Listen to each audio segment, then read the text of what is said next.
It is the all-new morning rollout with Leisha B and Clay, and we are having a great time here at Greenfield Village. And honestly, you should be too, because not only is the historic Jackson home here, and you can walk through history, but there's also so many other amazing aspects of the block party that's happening until 5 p.m. today. Sage Sampson here with us right now. Sage, you were kind of tasked with, let's make this a block party. Let's make this a thing.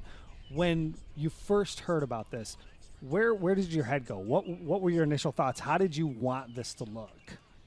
So when we were talking about planning a block party is about inviting the community out. It's about inviting your neighbors out, having everyone come together.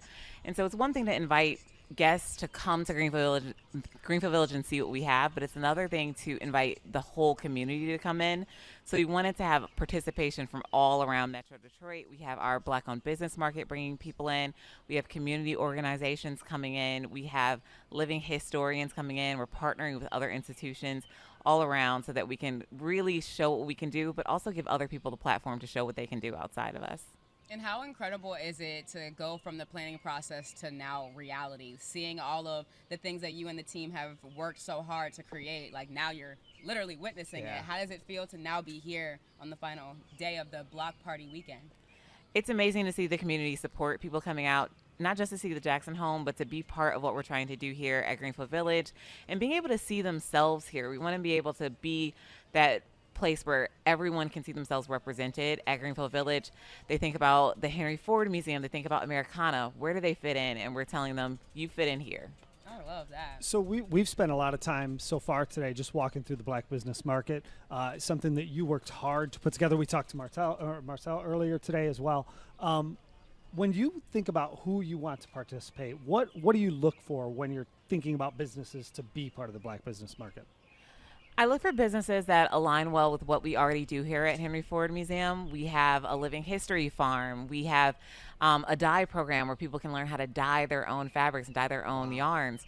And so we want to invite people in who are good for that aspect of it, but also people who are already doing good in the community. So we have those two sides. For example, we have Yarn Nerds, which really hits up the people who come here because they want to see our dye program and how did you dye things historically in the 1760s? How are they dyeing things now, and where can they be crafty? But then also the people who work out in the community, like Bags to Butterflies.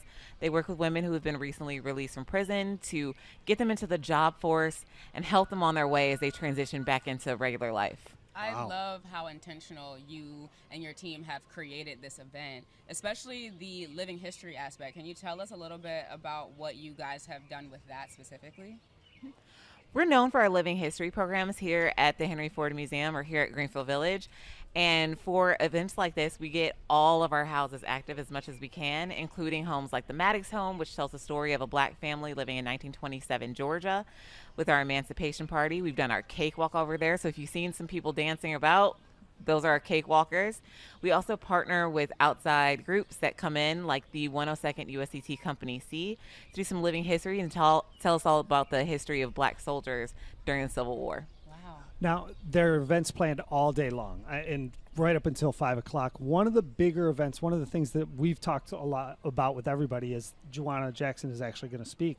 How much interaction have you had with Juwana, and when it came to the vision of how this goes, is that something to where she had input with you? You talked to her, or how did that work? Yeah. I've spoken to Juwana about how we interpret because I'm also the person who manages the presenter team here. Yeah. And so it's really important that we carry her legacy and tell her story right. And I wanted to make sure that we were doing right by her every step of the way. I love that. And I love that there's also not only history that you can learn, but it's also fun as well. Yeah. Because I know that we're having a baseball party or a baseball game later. You know, the weathers that be are not vibing with us right now, but I hope that they vibe us enough to do, you know, a little diamond party or something. Sage, yeah, it's true. Because Sage, do you believe in the Greenfield Village bubble? Is this a believed thing for you that the weather sometimes will split and we'll be safe? I'm going to hope it is because I'm really looking forward to the historic baseball game. We're also known for our historic baseball here. Yeah. We're playing an 1869 rules game against historic Hamtramck Stadium, which is a stadium that is vested in Negro Leagues history out of Hamtramck. And they've come here and they've partnered with us to have a game against us, Pythians versus Olympics. We're the Olympics. Wow. Hamtramck is the Pythians, and we're going to be celebrating the history of early black baseball players. So hopefully the weather holds out so that we can have that game go on. And if not, hopefully we're going to keep going and do this every single year so we can get maybe a little rivalry going, and we can see who wins each game. Are you going to be a part of one of the players? I cannot play, but I can watch.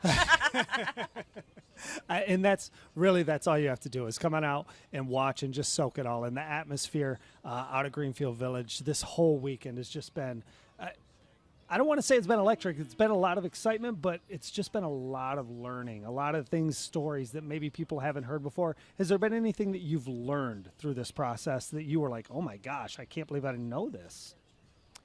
I think it is honestly the baseball game for me. Yeah. I'm more of a living history person, not so much a sports person, but it goes to show how history can touch you in all these different ways. Yeah.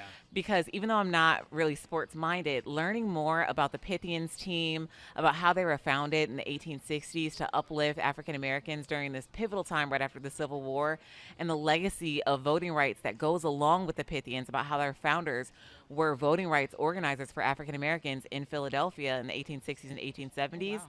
It really pulls me in a way that maybe just seeing a baseball game wouldn't have. Right. There you go. All right. I'm telling you, this weekend is truly incredible. And if you are not here already, you are truly having FOMO, and T's and P's to you, truly. I don't know what else to say. And I do want to say thank you so much for taking the time to curate something truly incredible. This is my first experience seeing something like this at Greenfield Village, and I love it. And I know that everyone else who will be here will also love what you've created. So thank you. Thank you, guys.